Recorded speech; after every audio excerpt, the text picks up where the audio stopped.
What's up, guys? Back for another pick. I'm gonna put a bunch of games together in this one, I think, because it's getting late. I want to get these picks out before these games start. Give you guys a couple hours to get the plays in. So let's start with Miami at New York. Miami just got blanked 7-0. You got Puck versus the Rodon, the battle of the lefties here. Man, the weather's not too bad. Mid 60s temperatures, not too much wind, so we don't really have to deal with any weather. The thing here is the Marlins are hitting lefties collectively as a team 175 versus left-handed pitching, whereas the Yankees are hitting 284 versus lefties. So right there, you have a huge mismatch as far as teams versus left-handed pitching. Now this will only go 3 to 5 innings. Puck was a relief pitcher, came out of a bullpen, so got into the starting role. He hasn't started off great. Rodon had a good, I think he's 1-0 in his career versus the Marlins. That was in 2022 when he made that start with the Giants, where he struck out like 12, I think there. As far as bullpens here, the Yankees still have one of the better bullpens in the league with a 2.81 ERA and a 1.30 whip. Only given up 3 home runs. They've got 7 saves. Marlins have one of the worst bullpens in the league. I don't know. I think this is a pretty cut and dry one here. I'm gonna just make this easy. You can take the Yankees team total over 4.5 if you want, but I'm taking the Yankees. I'm laying the run line on this one. I think they get another easy win, and I think it's just a no sweat win for the Yankees. The Marlins are just not in good enough form right now. All right, next up we are going to Toronto. We got the Blue Jays versus the Mariners. This one is in the Dome at Rogers Center in Toronto. Chris Bassett for the Jays, George Kirby going. Both these pitchers are coming off bad outings. George Kirby in his last start gave up 9 hits, 3.3 and a 2/3 innings. He only struck out 2, gave up 6 earned runs. Same kind of thing for Bassett. Gave up 9 hits, went 4 1/3 innings, 3 strikeouts. Bassett has given up home runs in back-to-back starts to start the season, whereas George Kirby hasn't given up any starts or any home runs in his starts. And he also does have a win. He went 6 2/3 innings, striking out 8 in his first start of the season versus the Red Sox in that 1-0 victory. Bullpen's pretty even on this one. The other thing here is versus right-handed pitching. Both these teams are struggling as a whole. Blue Jays rank bottom at 28th right now, batting 194 as a whole versus right-handed pitching. They do have 5 home runs. Mariners, not much better, 205 versus righties right now with 7 home runs hit. The thing is they have seen Bassett a lot more than the Blue Jays have seen Kirby. So you got players like J.P. Crawford, who has good numbers for versus Bassett, 24 plate appearances, batting 292 in his career with 2 RBIs. Ty France, 462 with 2 RBIs, 13 at-bats. You got Mitch Haniger, which, you know what? Mitch Haniger has hit some home runs in this ballpark before. He's had 7 at-bats, batting 571 with 2 home runs, 4 RBIs, and a 2.3 OPS. So Mitch Haniger could potentially go yard in this one. Wouldn't shock me. We could see a George Kirby masterclass. I don't know. I don't have a lot of faith in Bassett. I don't have a lot of faith in this Blue Jays management. So I'm taking the Mariners on a slight lean. You can fade me if you want. I don't love this game as much because I just can't. I can't grasp one or the other, which I absolutely love. But I'm taking the Mariners at the plus price. I think Kirby is a slightly better pitcher in better form. I mean, they both come off rough outings, but Mitch Haniger could potentially get an RBI plus 140-ish should be, or home run plus 150. So I wouldn't mind those looks. Let's go to the next game. All right, next up we see the Mets at the Braves. Man, this one was a heartbreaker yesterday. The Braves blew a 4-1 lead. The Mets came back. The bullpen just gave it up in the last 3 1/4 innings, 3 1/3 innings, whatever it was. Pretty disappointing for the Braves fans in general. The Braves tried to come back at the end, made it a 1-run game, couldn't get it done. They had runners in the scoring position too, and Travis d'Arnaud hit one not quite far enough. He hit one to the track, so that was disappointing. You look at this one, you got Adrian Hauser going and Reynaldo Lopez. Battle of the righties here. I don't love the fact that this bullpen just kind of mashed me yesterday. The Mets have won 4 of the last 5 games. Their bullpen right now is 3.56 ERA and has only given up 3 home runs. We've seen Brandon Nimmo hit 2 home runs yesterday. As far as pitcher versus hitter matchups, the only Met that has any real history is Francisco Lindor. And then on the other side, you got lots of guys with history versus Hauser. Ozuna, Austin Riley, both have home runs, multiple plate appearances, plus, 14, 15. Ozzie Albies has RBIs, Orlando Arcia RBIs, Matt Olson RBIs. Michael Harris is decent hitting versus him. Ronald Acuna Jr. RBIs, 14 plate appearances, good averages. I think you see Reynaldo Lopez came off a pretty good start his last outing. Hauser, not too bad of a start, but nothing spectacular. He only had 3 strikeouts in 5 innings. Neither pitcher, I believe, has given up a home run yet. Ronaldo had 5 strikeouts. I don't think he gets a lot of strikeouts in this one. He went 6 innings, got 5 strikeouts, gave up 1 earned run. I think the Braves can score some runs here. Braves team total over 4.5. It's juicy. It's I looked at the 5.5 at plus 105. My only concern is they got to score 6 runs that way instead of 5. So I think I'm a little bit more comfortable taking the Braves team total over 4.5 in this one. It is heavy juice. It's kind of almost too much for me. But the Braves burn me. I think they could bounce back here and get the win. Let's go to the next game. All right, next game is we got the Astros at the Royals.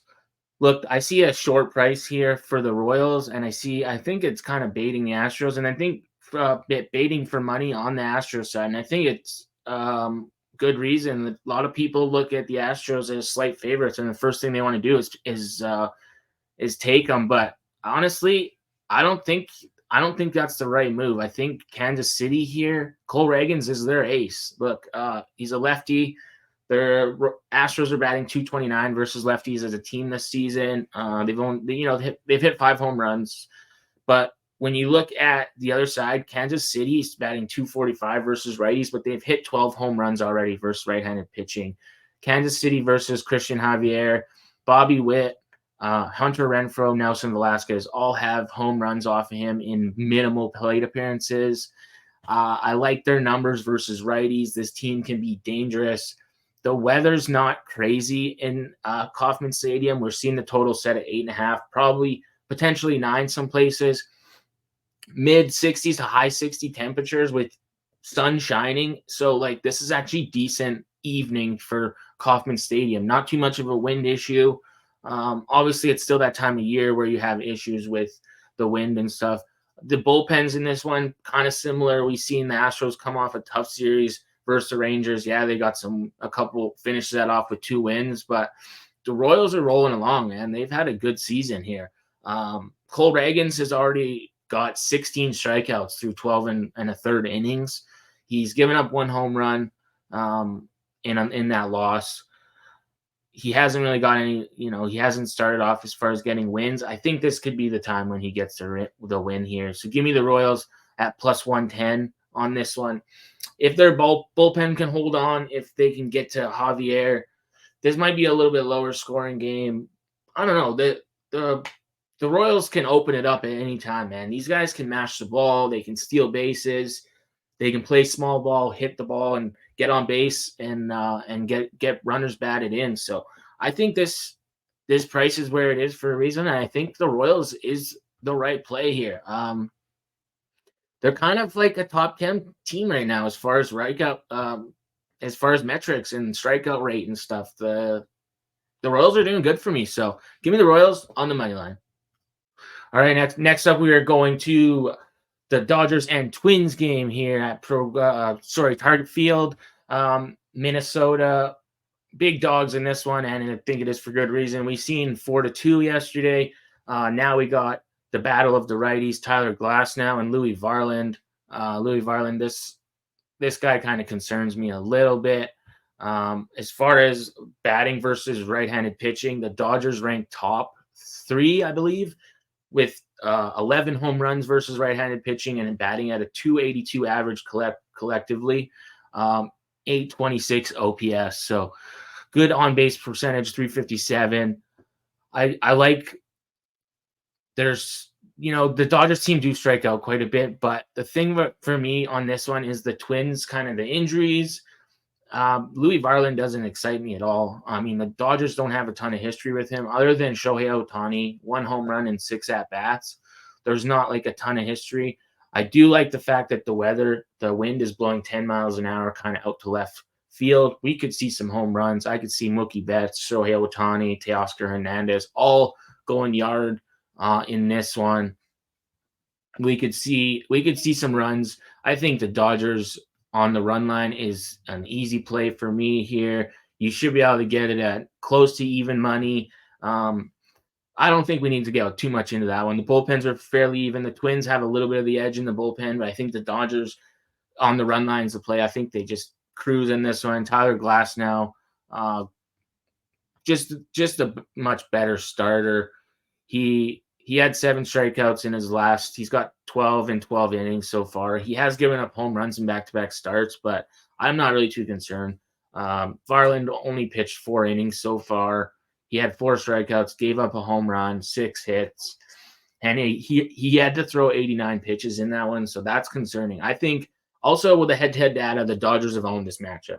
9 out of the last 10 games, the Dodgers have won, and they've won them majority of them by multiple runs, up to as many as 7, 8 runs. So I'm looking at a pretty easy Dodgers run line in this one.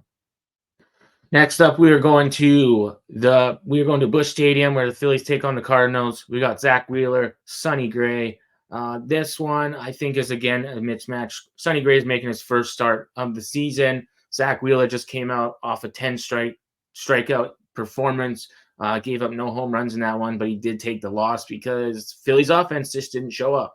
We got slight wind blowing in 5 miles an hour, 67-degree temperatures, slight humidity in the air, but we see a low total at this one, and I think that's because we could see sluggish offenses. But the thing for me is the Phillies have the edge when it comes to batter versus pitcher matchups. I don't think Sonny Gray goes too deep in this game. The bullpens are kind of meh, nothing too crazy. They've both given up handfuls of home runs so far this year.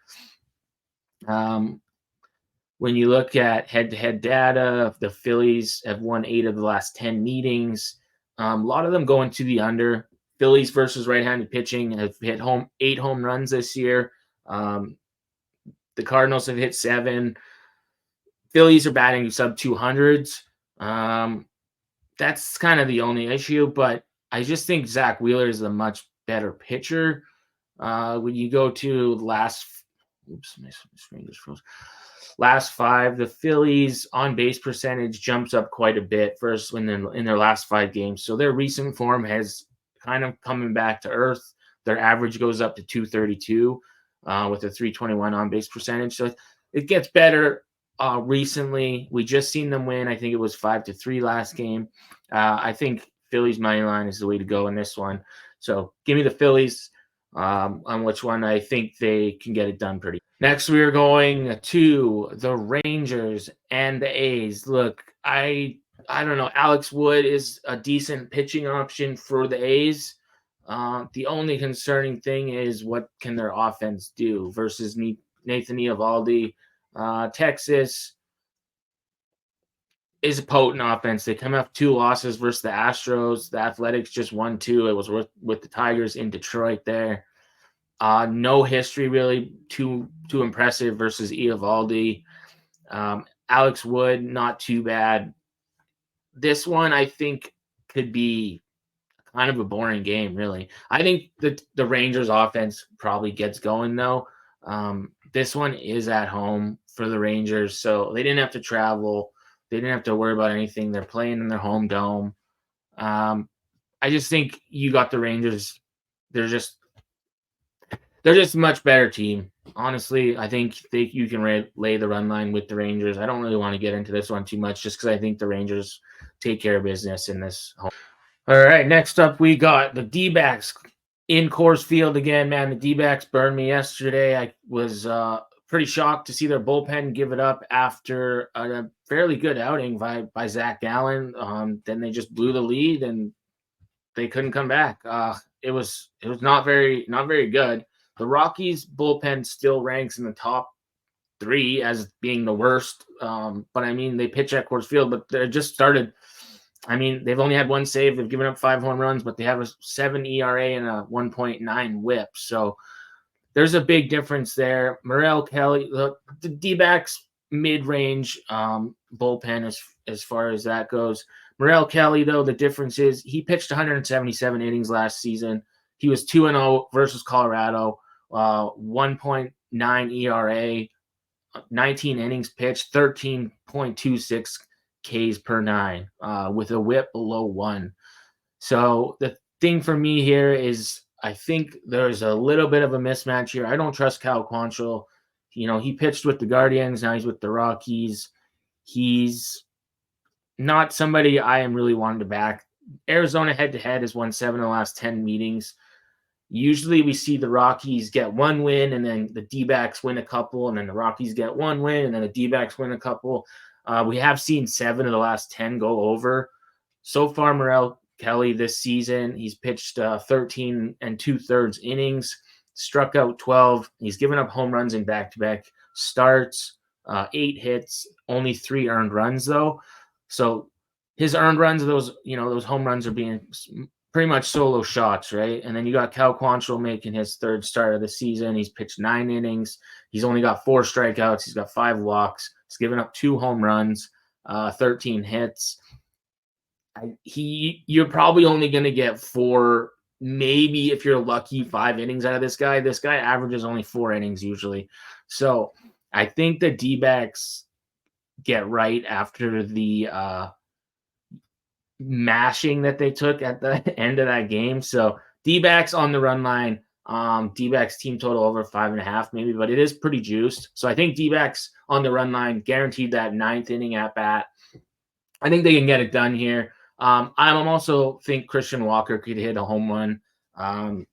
He has, let's see, where's my notes here? He has Arizona versus Cal Quantrill. He has, in 9 at-bats, he has a home run, 3 RBIs, a 1.444 OPS, and a 444 batting average. Okay. You also got Ketel Marte, who has a home run off him, but his batting average isn't the greatest. Lourdes Gurriel Jr., Jock Peterson both have home runs as well. On the Colorado side, Ryan McMahon, 2 home runs in 33 plate appearances at-bats, 2 home runs. Elharris Montero, 2 home runs in 6 at-bats. So 2 guys that maybe Ezekiel Tovar even has a home run. So you never know. We could see some home runs. It's Coors Field, right? So the wind is slightly blowing in, but you got mid-60s temperatures, fairly sunny, decent day. So Ryan McMahon maybe gets one too. Maybe he gets one off the bullpen. Maybe gets one off Kelly. Kelly's susceptible to giving up home runs. So I could see both those guys hitting a home run. But ultimately, I'm taking the D-backs on the run line as far as a gameplay. I don't really have much as far as a total because I could see this being like a 7-3, 7-4 type game, something like that, 6-3 even. Like, I don't know. I just don't have anywhere to go with the total. I don't love it. Yesterday it would have stayed under had the D-backs bullpen not given it up. So I think either one of these guys though going yard is very valuable. Let's go on to the next game, guys. Next we go to Angels Stadium where the Rays and the Angels face off. You see Aaron Savale and Patrick Sandoval going. Sandoval being the lefty. This one's kind of tough for me. We did see the Angels get the win yesterday. The Rays are kind of in the same form as the Angels. The Angels actually have won 6 of the 10 games so far. The Rays 5-5. They're nothing spectacular, but head-to-head, the Rays have won 7 of the last 10 meetings. The Angels just did get that 7-1 win Last night, we seen Tyler Anderson have a decent outing, and Mike Trout hit another home run.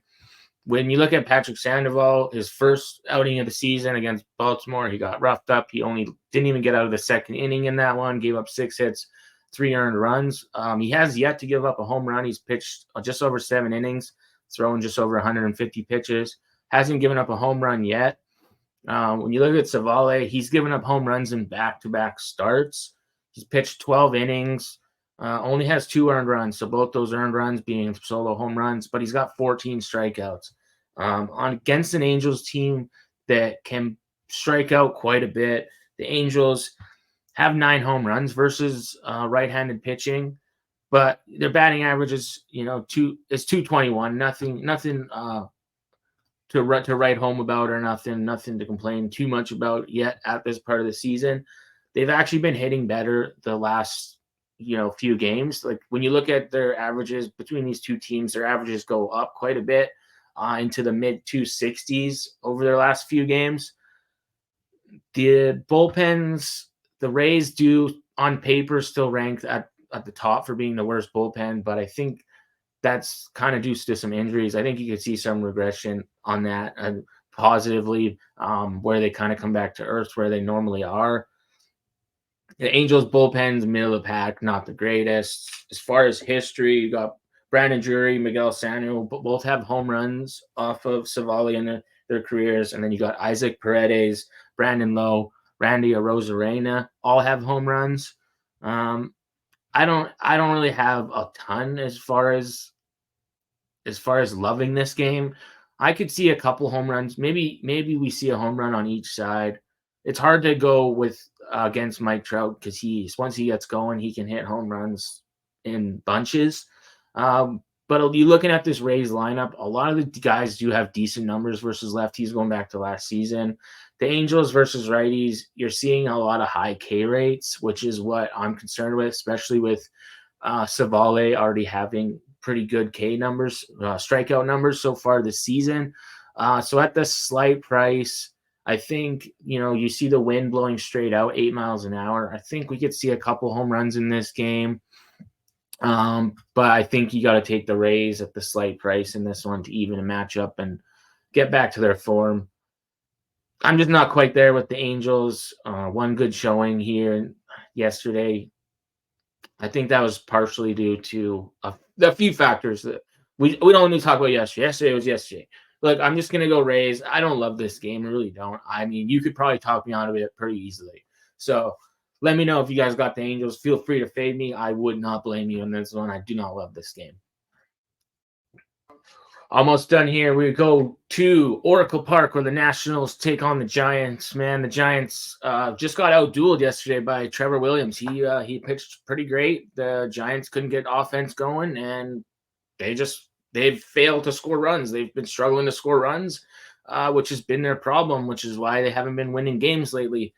This one, though, concerns me with the Nationals pitching side. You got Josiah Gray, and then you got the youngster Kyle Harrison going. Kyle Harrison has had 2 very tough matchups in the Dodgers and the Padres so far, whereas you have Josiah Gray, who has pitched versus Cincinnati and Pittsburgh. So nothing like a juggernaut offenses of those other 2. The thing with Josiah Gray is he's only pitched 8 1/3 innings. He's given up 13 earned runs, 2 home runs, 9. He's only had 9 strikeouts. He's got 5 walks, 15 hits. He's taken the loss in both of his outings. Kyle Harrison, he got a win when the Giants beat the Padres there 8-3, but he's given up home runs. He's given up 3 home runs so far this season. Only 6 earned runs in 11 innings pitched, 9 strikeouts, only 3 walks, which is not bad actually.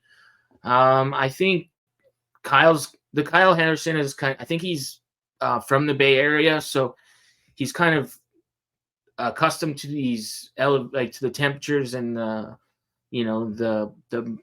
precipitation, moisture, humidity type stuff you got at Oracle Park. We do see the wind blowing kind of out to left field, 8 miles per hour, mid 60s temperatures, again high humidity.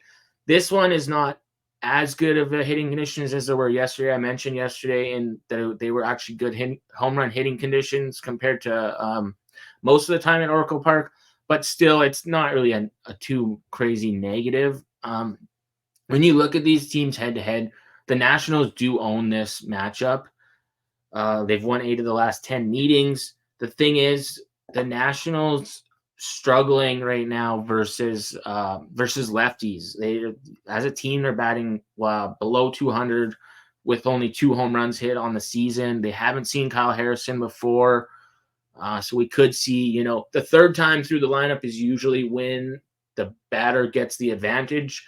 The first couple times through the lineup, when you see a new pitcher, it's usually pitcher advantage, and at a more pitcher-friendly ballpark, I think we could see Kyle Harrison have the advantage there, whereas Josiah Gray, he's known to a lot of these Giants hitters. You see players like Jorge Soler, who has a home run off him in his career, 15 at-bats, 267 average. Lamont Wade Jr., 7 at-bats, 286 average, 1 home run, 2 RBIs, all good OPS numbers. Yastrzemski has a handful of plate appearances with a home run, 2 RBIs. Estrada, handful with one home run RBIs. So a lot of guys that have hit Josiah Gray hard. He's given up lots of hard contact. He's struggling to get strikeouts. So if the offense gives Harrison the support that he needs, I think the Giants can win the first 5 innings here. There's some trends that go against this, and it's because of the Giants' offense. But I think the Giants win the first 5 innings. If they can get to Josiah Gray, they can be a leading in the first 5 innings and probably win this game. The bullpens, nothing you really too great to write home about. The Giants have kind of just been struggling offensively. The bullpen's given up 6 home runs. Both these bullpens have a whip around 1.5. Nothing I love too much. I wouldn't, you could probably talk me into taking the Nationals in this one just due to the offense, but I think Kyle Harrison has the advantage, which is why I would take the Giants' first 5 innings, just take the bullpens kind of out of it as much as possible, and just lay a slight juice on Giants' first 5, and hope Josiah Gray gets roughed up. All right, and our last game of the evening, I swear we're almost done. That's a lot to get to. We go back to Petco Park, Cubs-Padres. What a crazy finish this was last night. The Cubs blew an 8-run lead. The Padres made a comeback. Tatis hit the game-winning home run, and the Padres won 9-8. This one, you're seeing a very mismatch.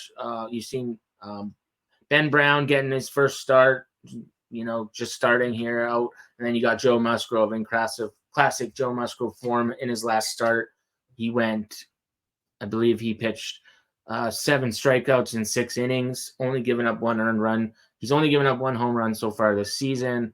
He's got 11 2/3 innings pitched, 10 strikeouts. But his last start is what I like to see. That's classic Joe Musgrove form. Padres got the win on that one. Head-to-head, the Padres have won 6 of the last 10 meetings, with 8 of those being unders. So we're seeing a lot of unders. Aside from the last game, we do see lots of unders. Could see a little bit of a masterclass here from Joe Musgrove. Wouldn't be surprised. I'm taking the Padres money line in this one. The bullpens are pretty even. It's the pitching that is different. So, and on a pitcher that's making his first MLB start, even though you're going into San Diego and you have a decent offense when it comes to the Cubs, I don't like his chances here. He pitched in AAA last year. I think he pitched to ERA of almost 6. So I don't know. He could give up walks. He can give up hard contact. I don't really like this youngster's this new kid's chances here. As far as hitting righties, both teams are mashing against right-handed pitching. The Padres 268 versus righties with 10 home runs. The Cubs 262 with 5 home runs. But for me in this one, it's Padres. I'm laying the juice. Padres money line. And I think that's it. I don't think we need to complicate it too much more. Joe Musgrove gets it done. I think we could potentially see some a little bit of a mismatch as far as maybe they have the big lead going late into the game, this one.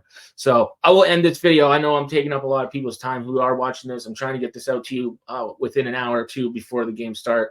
I will try to do this the night before or early in the morning from now on. This is so bad on my part, but if you guys made it this far in the video, which I doubt anybody did, but drop 30 in the comments. Say, because that's how long it's been. It's been 30 minutes. So if you guys made it, you guys are you guys are great. I love you. Hey, I'm getting a couple of views. We love it. Hope you guys have good luck today on your wagers. If you make some money, that's amazing. That's what we want. And I will see you guys in the next video. Next up is home run parlay or home run pop video. And next time I will try to get these videos up. We'll do them in a little bit different format. And good luck on the next one. Good luck. See you guys soon.